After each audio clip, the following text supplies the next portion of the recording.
பொதுவாகவே இயக்குனர் லோகேஷுடைய படங்கள்ல அதிகமாகவே போதைப் பொருட்கள் சம்பந்தப்பட்ட காட்சிகள் இடம்பெற்றிருக்கும்.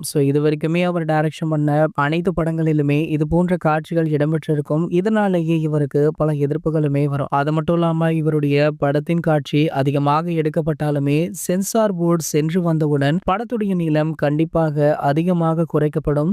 இந்த விஷயத்த அவர் ரீசெண்டாக கொடுத்த இன்டர்வியூல கூட சொல்லியிருந்தாரு. அதாவது சென்சார் போர்டுக்கு என் படம் செல்லும் பொழுது நான் ரொம்பவே பதட்டமாக இருப்பேன். அது மட்டும் இல்லாம நாங்க மெனக்கெட்டு எடுத்த காட்சிகளை அவங்க அசால்ட்டாக நீக்க சொல்லி விடுவாங்க. அப்படி நீக்கினால் மட்டும்தான் படம் ரிலீஸ் ஆகும். வேற வழியே இல்லாமல் மன கஷ்டத்தோடு அந்த காட்சிகளை நாங்க நீக்க வேண்டிய கட்டாயத்துல இருப்போம். ஆகையால இனி வரும் படங்கள்ல அந்த தவறை நான் பண்ண போவதில்லை அப்படின்ற மாதிரி பேசியிருப்பாரு. ஆனால் தற்போது அவர் மீண்டுமே அதே தவறை செஞ்சிருக்காராம்.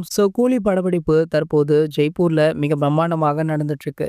அங்கே பாத்தீங்கன்னா இது போன்ற காட்சிகள் தான் படமாக்கப்பட்டு வருகிறதாம். ஆகையால கண்டிப்பாக இந்த வாட்டியுமே சென்சார் போர்டு செல்லும் பொழுது ஒரு சில காட்சிகள் நீக்கப்பட அதிக வாய்ப்பு இருப்பதாக தெரியுது. அது மட்டும் இல்லாம தமிழக அரசாங்கமுமே அது போன்ற காட்சிகளுக்கு அனுமதி தரமாட்டாங்க அப்படின்றது நமக்கே தெரிந்த விஷயம் தான்.